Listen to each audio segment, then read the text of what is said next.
Hello, everyone. So I have finally watched Christopher Nolan's latest film, Tenet, after having been out in theaters and streaming since the summer. I actually just got done watching it for the second time and have now compiled all my thoughts here in this video. My quick summarization of it all is this. I have never been more conflicted in my life after watching a film. I can't tell if this is the most complex film ever made for reasons I don't understand, while at the same time trying to understand if this makes Christopher Nolan the greatest filmmaker ever. The only way I can describe Tenet is that it feels like Nolan compartmentalized the hardest science, mathematics, and psychology exams ever made and crammed it all into one big giant exam that makes no sense, but you realize you just aren't smart enough to take it and pass. A second watch was definitely needed. Hell, maybe even 5 more watches are needed at this point. But hey, if anyone wants to hit me up and have a big discussion about it, let me know because I don't know if I'm smart enough to take that test alone that I just went through twice already. So those are basically my thoughts, my quick thoughts, and I would like to say that this review is mainly going to be spoiler heavy because of the fact that talking about this movie without spoiling it is like having a conversation about a sport that you know nothing about or barely watch. You have to be able to understand it in order to really talk about it in full conversation. And that is essentially what this movie is. So I will give a quick non-spoiler review, and then I will go into a spoiler discussion, and I will be sure to let you know when that happens. So here we go.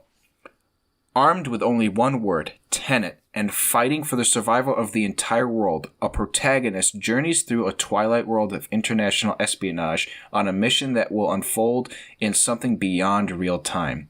The movie stars John David Washington, Robert Pattinson, Elizabeth Debicki, Kenneth Branagh, and many other known actors that you will recognize when you watch the film. I also just read off the film's synopsis, which, as you can tell, is very vague and not too in-depth, and it's for good reason, because anything more than that, and you would be diving into spoiler territory. To me, this movie is a really, really good movie. I really, really liked this movie, but I don't love it, nor do I think it's a great movie by any means. I think that there are issues for sure, and some criticisms that I will get into. Overall, I thought the acting was phenomenal aside from 1 or 2 scenes where a character did overcook it a little bit. The CGI, when there was any, was great. You could tell a lot of this movie is practical, and the editing of it all, that was just amazing. If there's one category in the Oscars this movie should win for, it would be for Best Editing. No doubt about that.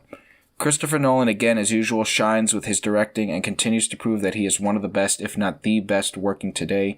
To me, in my personal opinion, he is the best director and filmmaker working right now. I do think a lot of my criticisms will come from the film's writing, which we will get into in the spoiler section of this review.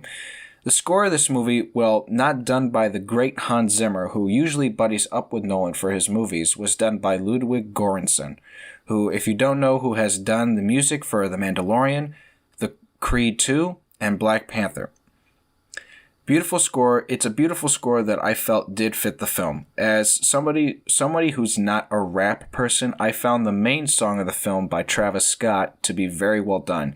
You see it played in one of the trailers as well as at the end of the credits of the film. So there you go. That's my non-spoiler filled review of Tenet.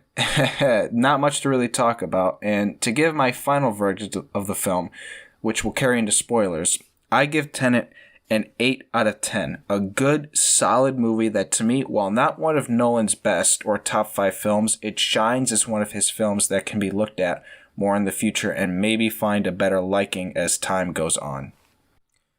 We will now talk spoilers, so if you have not seen the movie, click off and come back later.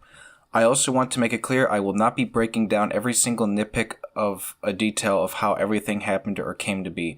If you want to know all of that, go check out a video made by the channel New Rockstars who do maybe the best job of explaining everything even when it still seems confusing, which is crazy to think. The movie is so complex that it is even complex watching a YouTube video break it down. The video link will be down below in the description, so make sure you go and check that out there. So our main character by the name of Protagonist, which is the name that he goes by, weirdly enough, played by John David Washington, the son of Denzel Washington, might I add, must find a way to prevent a world catastrophe by traveling through time backwards and forwards to stop a madman named Sator, played by Kenneth Branagh, from committing a World War III human extinction level event by using time to invert the world. Throughout the film, you will find that our protagonist goes to many different places to try and figure this thing out. It all starts with that beginning scene in a theater in Kiev, which is in Russia. I tell you, this scene, you could tell Nolan was trying to go for one of his usual beginning of his movie-like scenes, kind of like in The Dark Knight bank scene. The beginning of The Dark Knight is one of the greatest beginnings to a film ever, and you could kind of tell he tried to go for that here, and while not as good as The Dark Knight, it was very, very entertaining. I will add, however, and in this, where some of the criticisms will come in particular with the writing, I didn't really know why things were happening the way they did in this sequence, especially with the terrorists. Like, we know it's a terrorist attack kind of thing, but you don't know why things are going about the way they did. Our protagonist is CIA, so you know it's an undercover operation. At the end of everything, the terrorists, I believe, are all killed or taken captured, and they make it out, he and one of his CIA colleagues, who are then captured by this group of Russians, who were in on it with them, but they didn't know the whole plan. He is then interrogated in this train yard by the Russians, where he sneakily takes this cyanide-looking pill, which, if you don't know what that is, it's basically something that you take that if you were captured, you would kill yourself to prevent yourself from giving up more information and your colleagues to the enemy. And so this is now officially the beginning of Tenet. Yes, the title comes up right after this. So that was essentially the way to introduce us to the world, and in his operation, he does pick up something that becomes important later on in the film, and he does meet a certain person that will become important later on in the film as well. After the title card, we cut to him waking up and realizing that the pill he took actually was, in fact, not a cyanide pill, and he didn't kill himself, and is recruited into this organization called TENET. And he is given this hand gesture and this word and the word itself in order to help identify him in this organization when he comes across other people. From there, he travels across the planet to figure out what is going on after the operation that happened in Kiev. He first heads to this lab where scientists are working on figuring out how the inversion that he witnessed at the theater works. The scientist tells him that we are looking at a World War III-like event because they found a lot of inverted-type materials like rocks, metals, and bullets that came from the future that were dug from underground. And again, this is a scene where you have to be able to pay attention to what is going on and what is being said, because if you don't, you're not going to understand how this thing works. He then goes to India, where he first meets up with Robert Pattinson's character, Neil, to track down a weapons dealer to get information about what they are trying to find. And I want everybody, if you end up going back and watching, you have to pay attention to what Neil says during their first conversation. Because if you don't, you will not understand why it is so important in regards to what ends up happening in the end of the movie, just to let you know. Through some digging there, he travels to England, where he gets a tip from our boy Michael Caine, who makes a small little cameo type appearance to give him some information about Kat, played by Elizabeth Debicki. This is then where the story really gets interesting and it fully takes off. Everything up until then was just a setup in a way, and now once we meet Kat, the story then begins to open up more. From there, Neil and our protagonist and the TENET organization try and track down the pieces to the puzzle of this whole operation of stopping this man named Sator, who is the husband of Kat, from ending the world. At one point, there is a scene that involves a plane crashing into a building, and I will go no further than that because I don't want to say everything that happens in the movie off here. I know this is technically where spoilers happen, but there are some people who like to watch spoiler reviews without having seen the movies, but I won't go in depth on this one. You just have to enjoy it yourself. All I will say is that this is where we first see what it looks like when an inverted person comes in contact with a non-inverted person, and it is a joy to watch. I can't believe they pulled it off the way they did. It looks unreal how they managed to shoot it and choreograph it. After all this happens, we finally meet the man himself, Sator, as our protagonist and Kat try and get close to understanding what he's up to. Now, keep in mind also that there is a side plot that is taking place during this as well in regards to Kat's character that revolves around their son and how she goes about being with him in order to appease her husband. Meanwhile, our protagonist is trying to figure out what Sator is up to. He gets caught, he makes a deal with Sator, and he travels to Estonia with Neil and TENET trying to find this piece for what Sator needs to complete his goal with.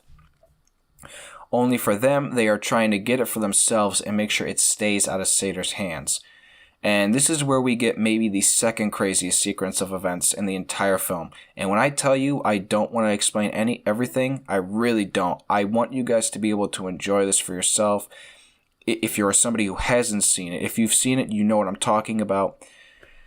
We now get to see a giant cat and mouse battle for who gets the piece that Sator is looking for between TENET and Sator's men on this throughway between people and cars, inverted and non-inverted. It is crazy to me how Christopher Nolan was able to pull this off, and again, this goes to show how this film's editing shines above anything else. I think it is also important to mention that this is also the second scene in the movie that involves showing us how people become inverted, and that it is through what is called a turnstile. It is this big giant machine that you go into only when you see your inverted self on the other side of the wall do the motions that you would do after you walked into the turnstile from your end. I know that sounds completely confusing, but trust me, if you watch the film, you'll know what I'm talking about. If you haven't, well, again, this is really complicated stuff. Essentially, this is time travel in a new light, just done differently than what we've seen in other films and in TV. And I know time travel gets a really bad rap in a lot of other movies, considering it is a plot device that is never really used in the best way. And here it shows that something like this is very possible in a future. And it just seems like a guy like Christopher Nolan is way ahead of everybody else when it comes to this kind of stuff. Our protagonist ends up losing the piece, and it falls in the hands of Sator as he tries to invert himself into the inverted world to try and get it back from him, but it ends up failing. From there, we then head back to the sequence that took place in the airport when the airplane crashed, only this time we are now seeing what it looks like from the inverted side of the perspective when our main characters fought their inverted selves from before. Again, any person can really just watch this and truly not know how they pull this off, because how this makes sense at all. I just really appreciate Nolan for being able to pull it off the way he did. After this takes place, we get a scene between our three main characters, the protagonist, Neil, and Kat, where they discuss what Sator is trying to do. Sator is trying to end the world by taking his own life through pancreatic cancer, and if the crew does not find the algorithm, which is comprised of all the parts and pieces that you have seen throughout the film, that they've been trying to get, the world will end. If our crew does not complete the mission of recovering the algorithm before Kat goes back in time to try and kill him regularly, then everything gets inverted and the world will be erased. I mean, talk about evil, but this is truly one of the most evil things a human being could ever do. I mean, wow. It is truly mind-blowing what you really think about when you really think about it, what Sator is trying to do here. And so now we have reached the final act of the movie, or at least the final act in my mind of the film, which is this giant, large battle between the two opposing forces in this isolated Russian town known as Stalsk-12, which is where this algorithm is being buried for the future generations to dig up when the time comes. Guys, I will only do so much to try and explain what is going on, because when I say that both times I have seen this film, I still didn't know what was going on. I really truly mean that. That's why I recommend you go and watch that video that I posted down in the description below, because they do a way better job of explaining everything. To summarize it as best as possible, the two opposing forces fight each other in inverted and non-inverted ways, meaning that one team is fighting Sator's men while they are inverted and the other is fighting Sator's men while they are not inverted. And this all comes together and happens at the same exact time. Only one is fighting another an hour before the other one, and the other one is fighting while they are inverted an hour ahead. Our protagonist and a character named Ives, played by Aaron Taylor Johnson, who I did not mention earlier, who was a part of that sequence in Estonia, run down underneath the city to stop Sator's right-hand man from burying the algorithm for good for the future generations.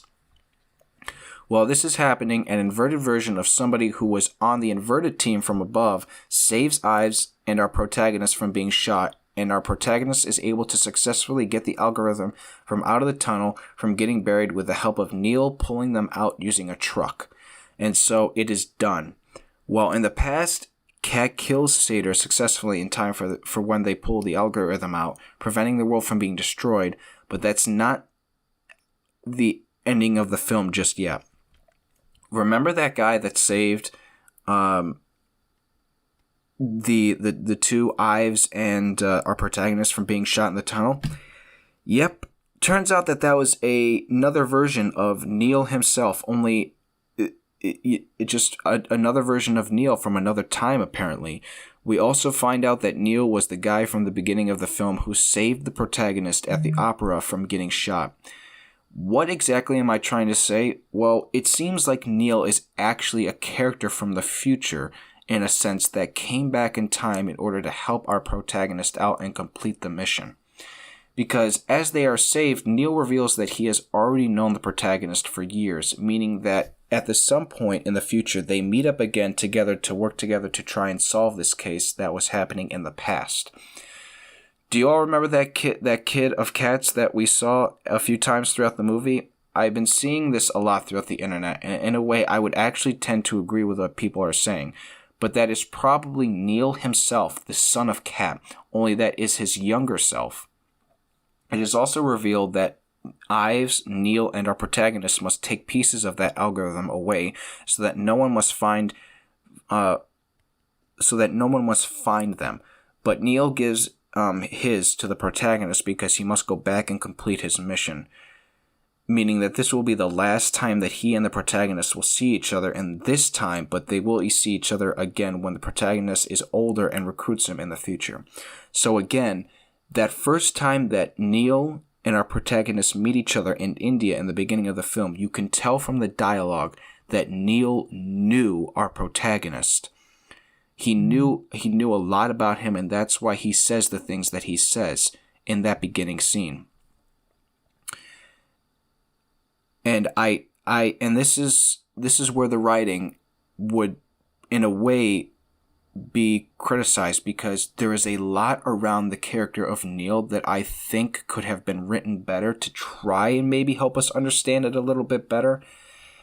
But you know, it's Christopher Nolan, man. This is what he likes to do. He likes to make things as vague as possible. He wants us to try and figure it out ourselves, which, at the end of the day, that it's not a bad form of filmmaking. That's actually a really good form of filmmaking. And for a lot of moviegoers and people who watch movies, it's not the best thing for them to try and do when it comes to watching films, because there are people out there who want to watch movies just to watch them and have a good time. They don't want to understand everything so fully and so in depth.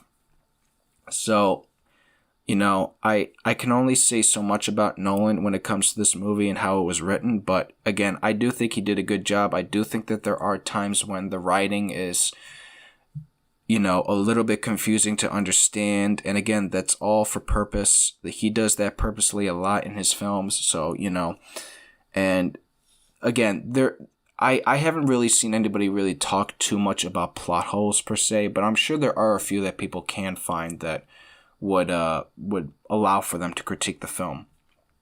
Finally, to end the movie, we come back to the place that Kat would always pick her son up from school to find the arms dealer from India trying to kill her, who hadn't kept her word earlier in the film when talking to our protagonist.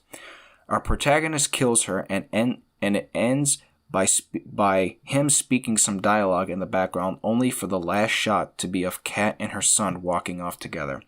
End of film.